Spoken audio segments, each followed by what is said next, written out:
নবীজি জীবনের শেষ কথা মুখ থেকে উচ্চারিত হলো, ও আমার উম্মতেরা, নামাজ নামাজ।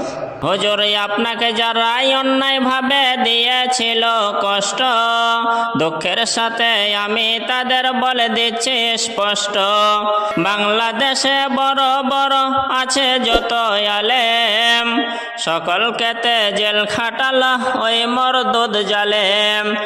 দুনিয়াটা কারোর জন্য স্থায়ী জীবন নয়, পরকালে জবাব দিতে হবে, মনে রাখো একটু ভয়। গরিব মানুষের দিকে লক্ষ্য রেখো। আর আমি চিরজনমের মতো তোমাদের থেকে বিদায় নিয়ে গেলাম, নামাজ ছেড়ে দিও না। 13টি বছর জেলখানাতে ছিলেন মাজলুম হয়ে, অবশেষে আমাদের কাঁদিয়ে গেলেন বিদায় নিয়ে। এখন আমি ভুলতে পারি না আপনার মুখের হাসি, আল্লাহ তাআলা আপনাকে যেন করেন জান্নাতবাসী, আল্লাহ তাআলা আপনাকে যেন করেন জান্নাতবাসী।